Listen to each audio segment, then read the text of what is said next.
छात्रों, मैं डॉक्टर हेमलता काटे, हिंदी विभाग बाला साहेब देसाई कॉलेज पाटन। हम देख रहे हैं मानक वर्तनी के नियम। आज हम इसमें मानक वर्तनी के अगले नियम देखेंगे। यहाँ तक हमने यानी सर्वनामों को साथ विभक्ति प्रत्यय जोड़कर लिखने चाहिए और सर्वनामों को छोड़कर विभक्ति प्रत्यय अलग लिखने चाहिए। यह हमने मानक वर्तनी का नियम पिछले वीडियो में देखा था। उसके आगे हम दूसरे नियम देखेंगे। अगला नियम है विभक्ति प्रत्यय के बारे में ही है। यदि एक साथ दो विभक्ति प्रत्यय आए तो उनमें से पहला विभक्ति जोड़कर और दूसरा पृथक पृथक लिखा जाए। पहला मिलाकर और दूसरा पृथक लिखा जाए, ऐसा नियम है। विभक्ति प्रत्यय के बारे में है। हमने क्या देखा? सर्वनामों के साथ विभक्ति प्रत्यय रखने चाहिए, जोड़कर लिखने चाहिए। जैसे उसने, मैंने, उससे, उस पर, आपको, ये सर्वनाम। नाम के बदले आने वाले, संज्ञा के बदले आने वाले शब्दों को हम सर्वनाम कहते हैं। मैं, उस, तू, तू का तूने हम कह सकते हैं। इस प्रकार यह सर्वनामों के साथ विभक्ति प्रत्यय रखने का नियम है। लेकिन अगर दो विभक्ति प्रत्यय एक साथ आए तो उसमें से पहला मिलाकर रखे और दूसरा अलग रखा जाए। उदाहरण देख लीजिए।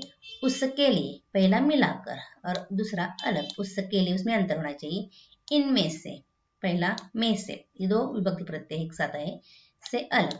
आपके लिए के साथ ले अलग। इस प्रकार दो विभक्ति प्रत्यय एक साथ आते, जैसे के लिए, में से, के लिए, ऐसे अगर आते हैं तो पहला मिलाकर और दूसरा अलग। अगला नियम भी विभक्ति प्रत्यय के बारे में है। इन दो विभक्ति प्रत्ययों के बीच यदि ही तक ऐसे अव्यय आते हैं, इनका निवास होता है, ही अव्यय का निवास होता है, तो विभक्ति प्रत्यय वो जो ही तक है वह सर्वनाम और विभक्ति प्रत्यय के बीच रखा जाए। सर्वनाम और विभक्ति प्रत्यय के बीच रखा जाए। यानी सब अलग लिखने, एक साथ अभी कुछ नहीं लिखना। जैसे आप, ही बीच में विभक्ति प्रत्यय, यह विभक्ति प्रत्यय है, यह सर्वनाम है। इनके बीच यह आपको तक, यानी उनके बीच रखना है। मुझ तक को, यानी तक बीच में सर्वनाम अलग, विभक्ति प्रत्यय अलग। इस प्रकार यह तक और यह ही अगर आदि बीच में आते हैं तो वह बीच में रखने हैं, सर्वनाम और विभक्ति प्रत्यय के बीच में। अगला नियम है संयुक्त क्रियाओं के बारे में है। सभी जो संयुक्त क्रियाएं, यानी एक साथ दो दो क्रियाएं एक साथ आती है तो सारी क्रियाएं अलग अलग लिखी जाए, पृथक लिखी जाए, अलग रखी जाए, एक साथ नहीं।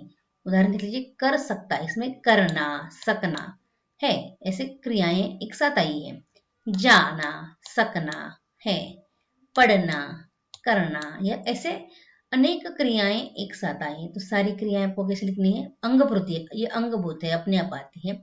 ऐसे क्रियाएं आपको अलग अलग लिखनी, एक साथ नहीं। कर सकता है, पढ़ा करता था, अलग अलग। खाया करता था, आ सकता है, अलग अलग आपको लिखना है।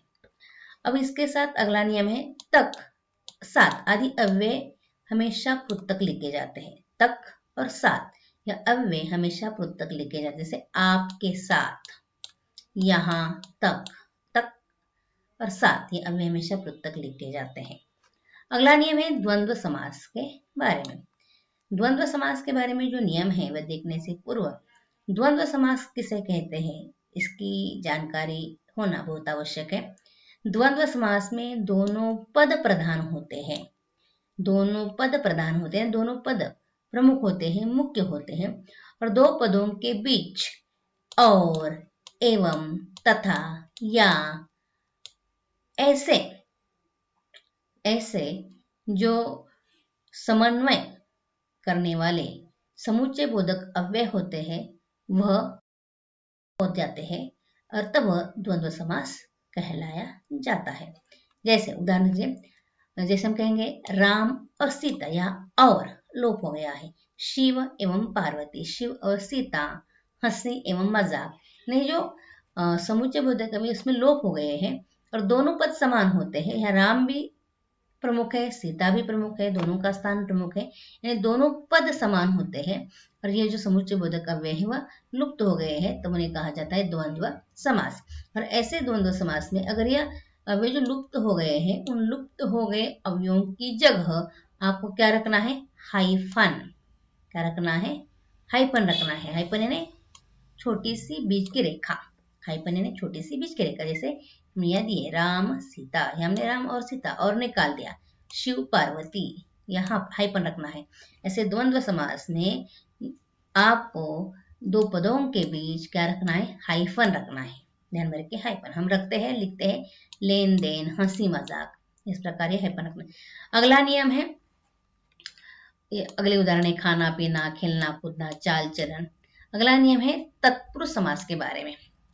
तत्पुरुष, इसमें दूसरा पद प्रमुख होता है और इसका कारक चिन्ह लोप हो जाता है। कारक चिन्ह लगाकर यह वाक्य बनता है, एक वाक्यांश बनता है, इसका कारक चिन्ह लोप हो जाता है और ऐसे तत्पुरुष समास बनता है। ऐसे तत्पुरुष समास दर्शाने वाले शब्द, इनके बीच हाइफन लगाने की आवश्यकता नहीं होती, अधिकतर नहीं होती। लेकिन जहां हाइफन के बिना भ्रम होने की संभावना होती है वहां हाइफन लगाना आवश्यक होता है। यहाँ हाइफन लगाने की आवश्यकता नहीं। राम राज्य, राम का राज्य का यहाँ कारक प्रत्यय लुप्त हो गया है। ग्राम के वासी, ग्राम में रहने वाले, ग्राम में रहने में, ग्राम में रहने वाले, ग्राम के वासी, इस प्रकार भी हो सकता है। यानी यहाँ विभक्ति प्रत्यय कारक प्रत्यय लुप्त हो गया है और शब्द बन गया है राम राज्य। यह तत्पुरुष समास। और दूसरा पद प्रमुख होता है, यह तत्पुरुष समास। इसके बीच में आपको हाइफन लगाने की आवश्यकता नहीं, जैसे राम राज्य, ऐसा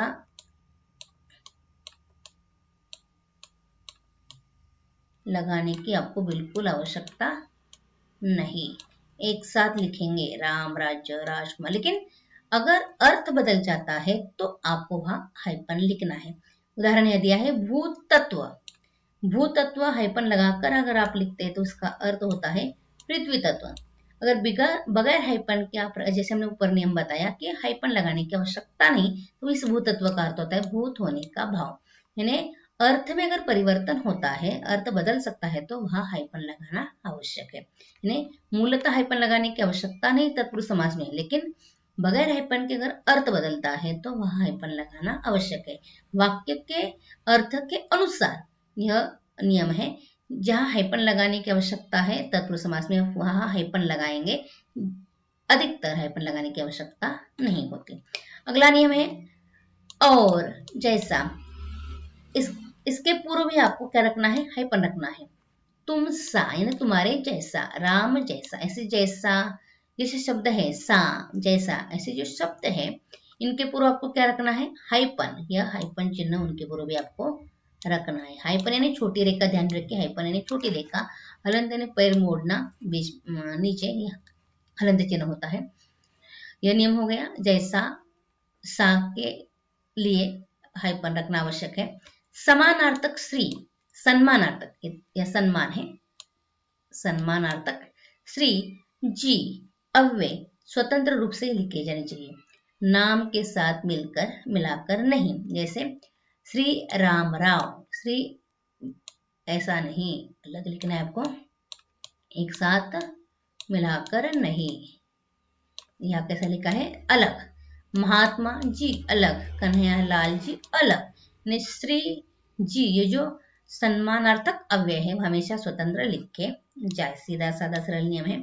अगला नियम है संस्कृत मूलक तत्सम शब्दों की वर्तनी ज्यों की त्यों लिखनी है। यानी संस्कृत में जो तत्सम शब्द है आपको ज्यों की त्यों लिखनी है, उसमें आपको बदलाव करना नहीं। हमने उदाहरण दिए हैं। ब्रह्मा आपको ऐसे लिखना है, चिन्ह, गृहीत, द्रष्टव्य, दृष्टव्य नहीं, प्रदर्शनी, प्रदर्शन नहीं, अत्यधिक नहीं, अत्यधिक, अनधिकार, अनाधिकार नहीं। संस्कृत के जो तत्सम शब्द है उसे आपको बदलना नहीं। अगला नियम है पंचाक्षर के बारे में, जो हमने आपको ऊपर बताया था। पंचाक्षर क ख क च ट त प, इस वर्ग के जो वर्ण है उसके अंत में जो वर्ण है उसे कहा जाता है पंचाक्षर। पहला वांग्मय का ग, ञ, ट, न, न, म, ये जो है पंचाक्षर है। और यह पंचाक्षर लगाने के बारे में नियम है, जहां पंचाक्षर के बाद उसी वर्ग का वर्ण, 4 वर्ण है, उसी वर्ग का वर्ण आता है तो आपको क्या लगाना है, अनुस्वार लगाना है, अनुस्वार लगाना है। यहाँ गंगा, गंगा हमने शब्द लिए, वास्तव में ये गंगा जो यह है, यह शब्द ञ, इस प्रकार जो लिखा गया है य ऐसा बना है। गंग, ग, ग वांग्मय का ग, वांग्मय का ग, इस प्रकार गंगा शब्द लिखा जाता है, क्योंकि इस वर्ण के अंत में पंचाक्षर कौन सा है, ग, और इस प्रकार ये गंगा शब्द बना है। और यह गंगा शब्द अंतिम जो पंचाक्षर आता है उसके बाद में अगर उसी वर्ग का वर्ण आता है तो अनुस्वार देना चाहिए। चंचल ऐसे नहीं लिखेंगे आप, क्या लिखेंगे, अनुस्वार देंगे। ठंडा ऐसा नहीं लिखेंगे, तो क्या देंगे, अनुस्वार, क्योंकि ट, ठ, ड, ढ, ड उसी वर्ग का है, ठ के वर्ग का ही है, इसीलिए अनुस्वार लगाएंगे। यदि दूसरे वर्ग का वर्ण आए तो वही दोबारा आपको लिखने की आवश्यकता है, जैसे हमने यहाँ लिखा, वही अनुस्वार लगाने की आवश्यकता नहीं, तो वही वर्ण आपको 2 बार लिखना है। वही पंचाक्षर के वर्ग को छोड़कर दूसरे वर्ग का अगर वर्ण आता है तो आपको कैसे लिखना है, वही वर्ण आपको 2 बार लिखना है। जैसे अन्य, यह अनुस्वार नहीं लगाएंगे, अर्थ बदलता है, अन्य अर्थ बदलता है, अन्य अर्थ बदलता है, इसीलिए ऐसा आप नहीं लिखेंगे, वही वर्ण आप दोबारा लिखेंगे, वही वर्ण। सम्मेलन, सम्मेलन, इसलिए वही वर्ण आप डबल लिखेंगे और पंचाक्षर लिखेंगे, पंचाक्षर का यह नियम है।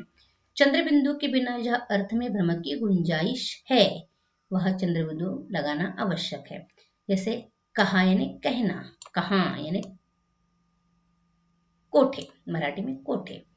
सास, सांस, हंस, हंसना, अंगना, अंगना, यहाँ अंगना यानी नारी के शरीर का वर्णन करने वाले हैं, और यह अंगना हमारे घर के आगे का परिसर है।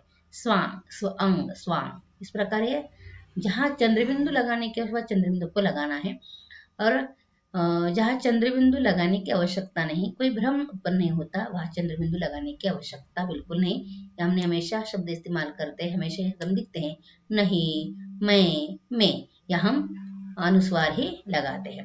और अंतिम नियम है, पूर्ण विराम को छोड़कर हिंदी लेखन में शेष सभी विराम चिन्हों का प्रयोग किया जाना चाहिए। जो अंग्रेजी में प्रचलित है, हिंदी में पूर्ण विराम के लिए खड़ी पाई का प्रयोग किया जाता है। हिंदी में पूर्ण विराम के लिए खड़ी पाई का प्रयोग किया जाता है, ये खड़ी पाई से कहा जाता है। ये पूर्ण विराम को छोड़कर बाकी सारे जो विराम चिन्ह अंग्रेजी के हम इस्तेमाल करेंगे, केवल खड़ी पाई पूर्ण विराम के लिए हम इस्तेमाल करेंगे। अंग्रेजी में टिम्ब लगाया जाता है, आपको पता है। इस प्रकार यह मानक वर्तनी की किताब बनाई गई है, हिंदी वर्तनी का मानकीकरण, इस पर आधारित नियम बताइए। कुछ महत्वपूर्ण नियम है, ध्यान में रखिए, अध्ययन करने का प्रयास कीजिए। यह हमारे मानक वर्तनी के नियम समाप्त होते, आपने ध्यान से सुने, धन्यवाद।